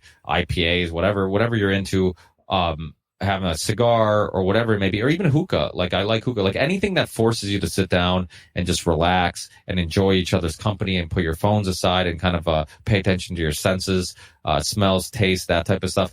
To me is really important. And one time, I'm with my friends, I'm like, fuck it, I'm just going to record this conversation, our little hangout on my phone. If the audio is good, I'll maybe use it. If it doesn't, then who cares, And I recorded it, and then I'm like, the audio is not too bad. I'm like, fuck it, I'm just going to, release it.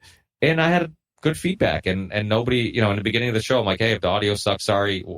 And everybody's like, no, it was good enough to listen to. And so it's like, I almost didn't put it out because of the quality, but yet in that hour, 2 hour conversation, there might be some really interesting, thought provoking content that somebody might have missed out on, all because I was worried about the quality, So it's, I think sometimes we do as podcasters or perfectionists or whatever it may be, we have to kind of like stop ourselves. You hear with musicians a lot, they'll edit something, re-edit something, remix something. I remember when I was doing music, I would spend fucking forever just like, oh, that bass drum, it's just like, it's a little low. And then I put it up and I'm like, oh, it sounds good. And I hear it in a different, I would listen to things with different headphones, different stereo systems in my car.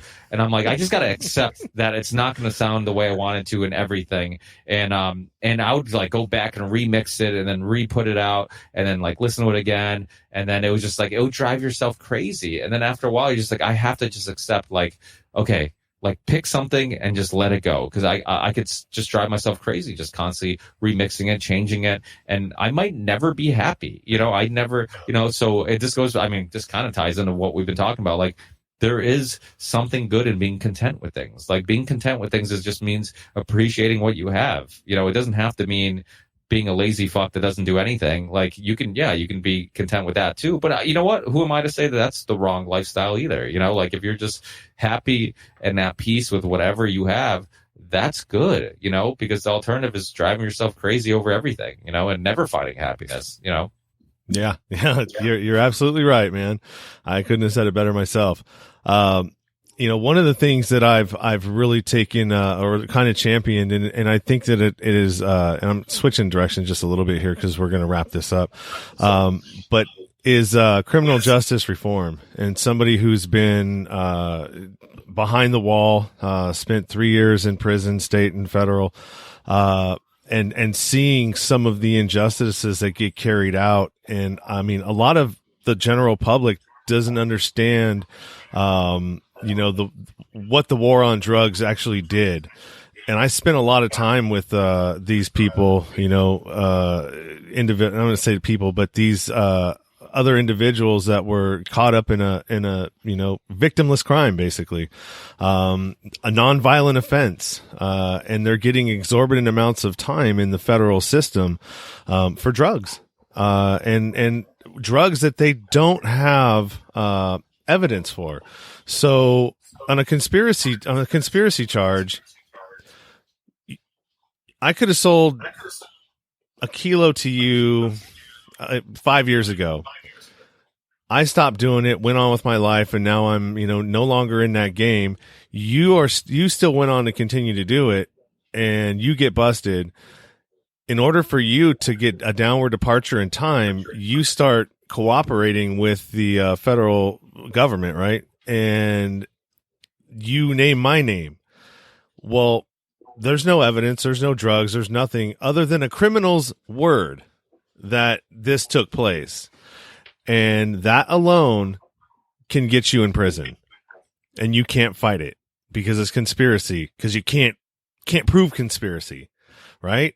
They got you dead to rights. A lot of people, they think that, oh my God, I can beat this because there's no anything, right? There's no evidence, there's no drugs, there's nothing. So they go to take it to trial. They get offered 10 years. All right. Well, you didn't catch me with anything, so I'm not going to say yes to 10 years. You go to trial. Now you end up losing, and they give you 20, 30 years. Sometimes people get life. I've talked to a bunch of guys that have gotten 20 years, 33 years. There's a woman right now that I interviewed from, she's locked up in Waseca, I think up in Minnesota, which is a federal detention or a federal compound. And she got 33 years. At best, she's a high-level addict, not a high-level drug kingpin, And this is, I think, partly it's low-hanging fruit. They're poor people. They can't fight the system, and they get thrown in there, and they go to work for Unicor, which is the prison industrial complex. So I don't know. You tell me. Is it, ensuring that you have labor for years to manufacture your goods that you're selling at $1 an hour for the labor on that? It seems really, really funny to me that how it kind of connects. And so I've been talking to a lot of formerly incarcerated people, other individuals that are jumping into trying to help people that are re-entering, because prison doesn't reform you. Prison doesn't help you. It doesn't rehabilitate you. Doesn't give you any classes. I mean, some of them do, but I mean, the facilities that have courses and stuff like that will actually transfer when you get out are few and far between. And it literally takes you years, to be able to get to those institutions and waiting lists and stuff like that. I mean, it's not an easy task unless you're actually sent there from the gate.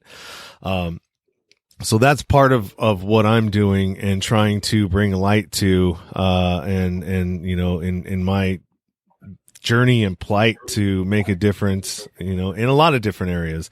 And my podcast is, it started out being bottoms and life struggles and how my guests get through them, because of my journey and, starting from 0 3 times and almost dying 5 times and, all this stuff related to my, drug use and being an addict and a dealer and, just not wanting to conform to society's rules. So that's kind of where I'm at. If you ever want to talk to somebody or, about prison reform or criminal justice reform, I had a really good interview, I think on Thursday, with a guy that was a prosecutor for 13 years, public defender for 6 years, an attorney for 23 years total. And he just kind of broke it down, what some of the problems in the system are. And a lot of them are unintended consequences of policies and office, culture, the win-win culture, cause we think things are nefarious when we're in this space, right? In the truth space, everything is done nefariously and sometimes it is, but I think sometimes the nefariousness is just an unintended consequence of something else. And so it's really, completely agree with that. Yeah, it's so easy to jump on, oh, well, it's a conspiracy, but if you really talk to somebody who's in the space and they explain it to you like, I could see how it looks that way, but think about it this way. When you come from a culture of, win, win, win, that Keanu Reeves in Al Pacino movie, The Devil's Advocate, lawyers, they're just trained to win most of the time. You win at all costs, right?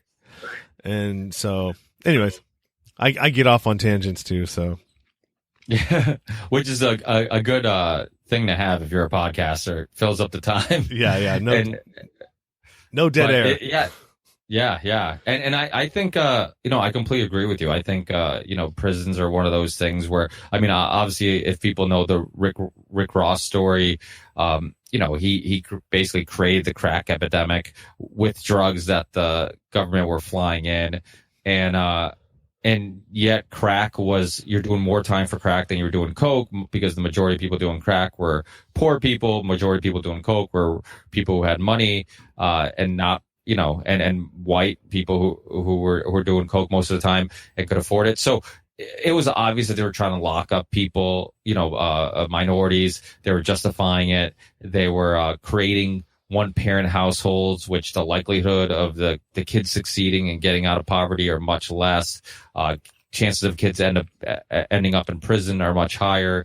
I mean, there's so many things, the lead, in New York, apartments and stuff like that, the lead paint, like they saw when they finally banned all that, the crime rate went down, so it's like there's all these aspects of the system that it's like, well, if you just work hard, you'll be fine, and everybody has the same fair chance. It's like, not really, like some people get to start off on second base, third base, and some people are not even in the game yet, so it's like it's not the same for everybody. I think it's really easy, especially now with like the Black Lives Matter movement and all that stuff, for people to be very anti Black Lives Matter movement and being like, oh, everybody kind of gets a fair chance. We're not inherently racist or whatever. But I think when you dissect things, even though that movement, it seems like it's been infiltrated and used for political reasons, it doesn't mean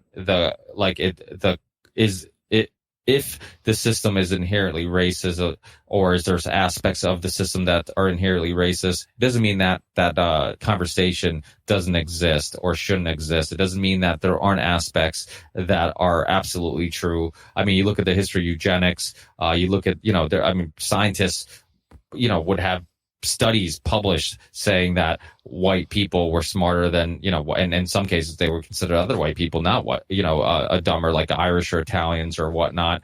But it's classism. That's the most dangerous thing. It's the rich against the poor. It doesn't matter what color you are. It doesn't matter what, that's really the battle we should all be fighting. I mean, is there parts of racism just in like other different tribes? Yeah, I mean, I'm Portuguese, right? And I'm from the mainland, but there, we have an island, islands off the coast of Portugal called the Azores. If I go to a party and it's just me and another Portuguese person from the Azores, we'll probably connect, right? But if we're the only Portuguese people there, but if I'm at a party and there's 50% people from the island, 50% people from the mainland, we immediately go into those tribes, and say, well, they're not really Portuguese. They talk a little different. They make that type of food wrong or whatever it may be. So we're constantly joining tribes and pointing the fingers at other tribes. There's some type of maybe not racism, maybe not specifically because of race, but we separate ourselves for plenty of other reasons. And so yeah, I mean, prison is without a doubt. I mean, you throw people in for unviolent things and they become violent because that's how they survive.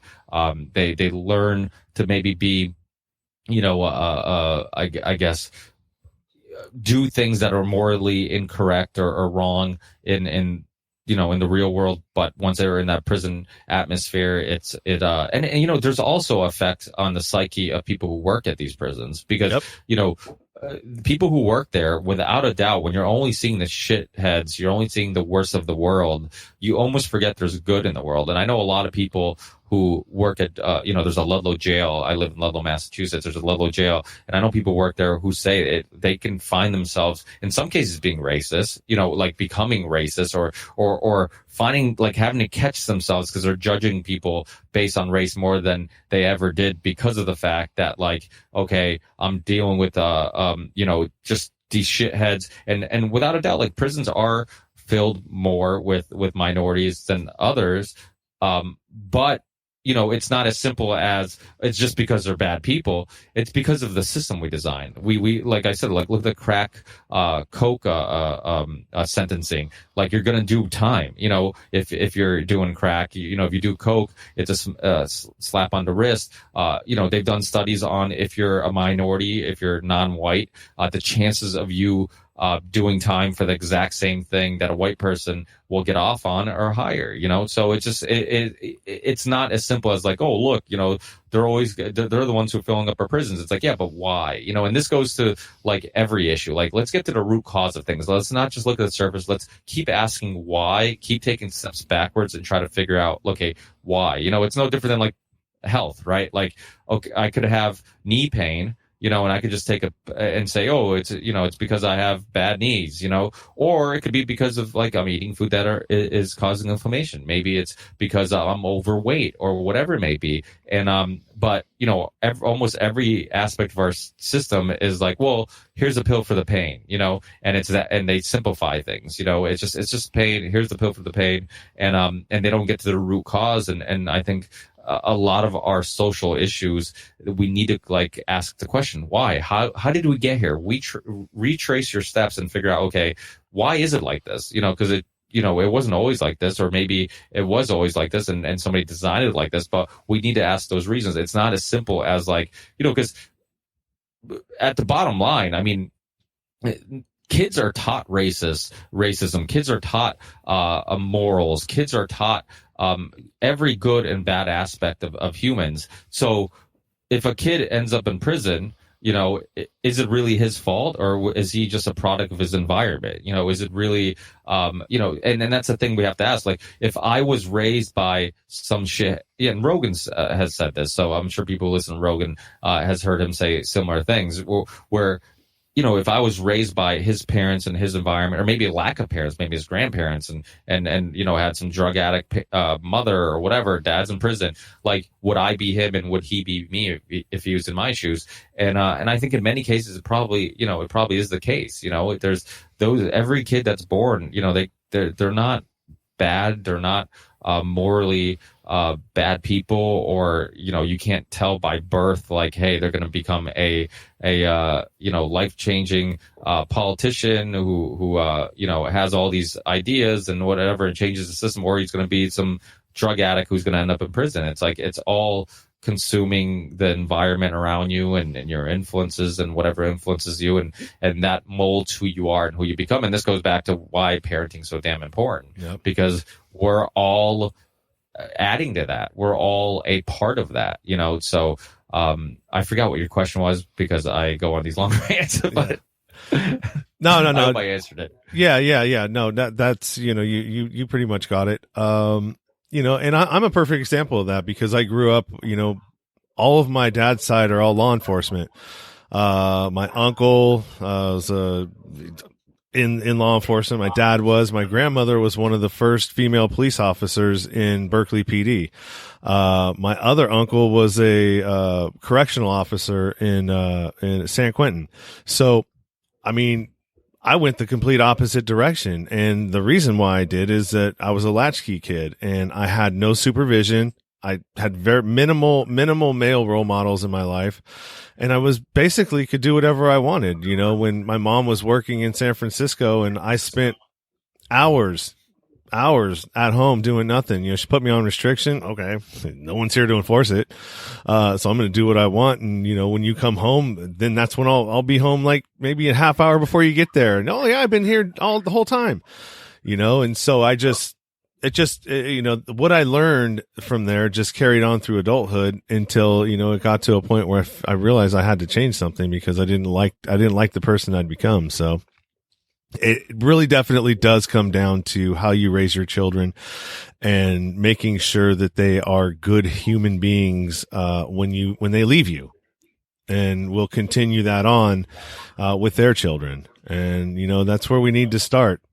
Some people can change. I'm an example of that. And I still struggle sometimes with things. I'm not always the nicest person in the world. But I recognize that at the end of the day when I'm doing a checklist of, all right, well, did I do anything today that I'm going to have to apologize for tomorrow? And that's really how I go through life now, because I want to make sure that I don't want to have to apologize for something tomorrow that I did yesterday, because it's embarrassing. And it's not, I mean, it's a part of the growth process, but I mean, if you can eliminate that and that you have these things that, maybe, might affect people, then, why not try to make your experience with me as positive as possible, to where I'm not going to have to apologize for it tomorrow, and we get something out of it, instead of that guy's a fucking asshole, man. I don't ever want to talk to him again. He's just you get it. Yeah. No, I agree with you 100%. I mean, we should always strive to improve every day and try to and acknowledging your flaws. I mean, we're all flawed in different ways. I mean, I lose my temper sometimes with my kids, and I generally feel bad about it, to the point where, like, I apologize, and I'm like, listen, I shouldn't have got that mad at you, or whatever. You have a moment of weakness, and that's just a part of it. And I think that as long as you're willing to acknowledge it and you truly are working on it, not just saying you're working on it, because I think a lot of people say, oh yeah, I'm working on it, and what they're really doing is just constantly saying they're working on it and making the same mistakes over and over again. It's like, okay, you're not really working on it. You're just saying it because it's your way of me accepting your flaws without actually working on your flaws. But yeah, acknowledging it is step one, acknowledging it, and then, just try to improve on it. We're all human. We have so many things that influence why your fuse might be shorter one day to another, why you handle something maybe differently than you wanted to. And it could be a lack of sleep, work stress, so many different things, lack of exercise, nutrition. I mean, so many things affect the way we deal with things that, it just, you're even the most, I mean, sometimes I see people who are like super calm, and like, for example, Ozark, right? Like, he is so calm during the most stressful situations that I'm envious to him. I'm just like thinking to myself, I'm like, if I was him, I'd want to believe I could say that calm and keep everybody together. But the truth is, I'd probably be fucking screaming and swearing, and every time somebody messed up, and I'd be like, you did that? What the fuck were you thinking? Like, I just, it, and I'm sure people like that exist, but even people like that, it takes time, it takes work, it takes some serious, like, emotional strength, and we are emotional creatures. That's one aspect of us that I think we ignore sometimes. We like to think we're all just logical. We just look at information and we come up with these logical decisions on what information makes sense or not. But we have everything from childhood trauma to different influences on our lives that affect emotionally how we react to certain ideas or whatnot, and we have to take that all in consideration. Yeah, and just to contextualize that, you were talking about Jason Bateman's character in the Netflix series Ozarks, and yep, he is a good example of somebody who doesn't react emotionally but responds intelligently. And yeah, no, I know a guy who works for a construction company that I actually we do some work with sometimes, and he's like that. He's always super calm and super, like, and we talk about it. I'm like, your way of thinking is awesome, because getting stressed out about something doesn't resolve the problem. So, like, the first step should be like, okay, how do we resolve the problem? Not like, let me get upset about it, then how do we resolve the problem? And so it's, some people are like that. Some people, I mean, he might be really good at just faking it. I mean, maybe, once I'm not around, or there's certain situations where he's throwing shit too, and he has a moment of weakness.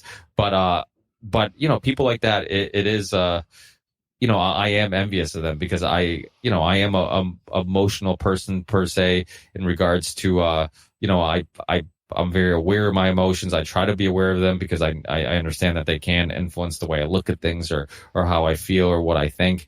But yeah, when you see people like that, I'm just like, how do they do it? And I'm curious on, do they slip up too? Do they, kind of like an addict, right? Addict would seems emotionally strong, but one little trigger, and next thing you know, they're losing it again. I wonder if it's similar to that, but we're all human. We're all going to make mistakes, and as long as I think we constantly attempt to improve every day, like if you're not consciously thinking about that, and it's not even a thought that goes through your head on a daily basis, then you probably one day are going to look in the mirror and be like, maybe I'm not as good of a father as I thought I was. Maybe I'm not as good of a friend as I thought I was. Maybe I'm not the person that I think I am, because it's really easy for humans to judge others and not spend any time judging themselves. And I think that's just one of the flaws of humans. Couldn't have said it better myself, man. So we're going to go ahead and wrap this up. It's 2 hours. I could probably talk to you forever. There's tons of other things that I'd like to talk to you about. I mean, we didn't even touch on Epstein and Maxwell, which is a huge thing that's going on right now. But maybe that's something we'll delve into at some point down the road if you ever want to come back on the show, or yeah, absolutely, something like that. So, is there anything that you want to plug that isn't already appearing on the banner or anything like that? I guess is this going to be available pretty quickly, I'm assuming? Yeah, well, I'll probably throw it. I'll just throw the podcast part on, just because it's already on Facebook Live. It's already on YouTube. Go into there. So yeah, I'll probably throw this up here pretty quick, because I'm not going to do a whole lot of editing to it.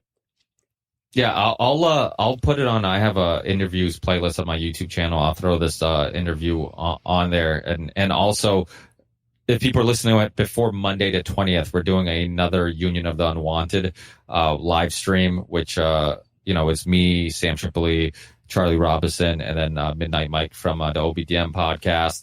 We're planning on doing it every other Monday. We skipped up Monday because Mike was actually in the process of moving from, and so we had to set up the studio again.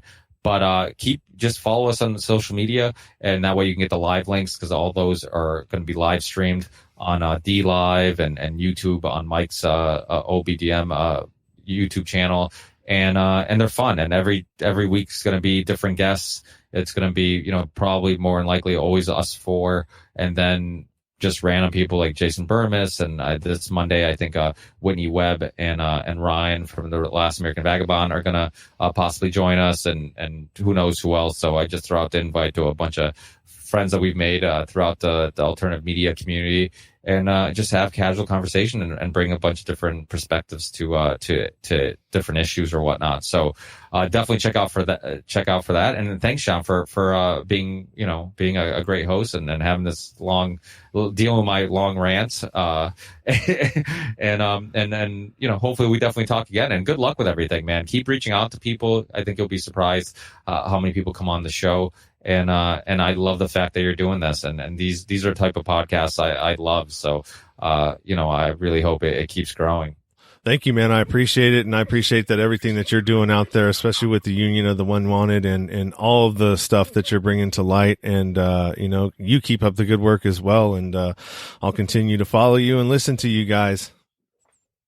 Thanks, Sean. Hey, enjoy the rest of your day, and we'll keep in touch. All right, brother. Thank you. Hey, take care.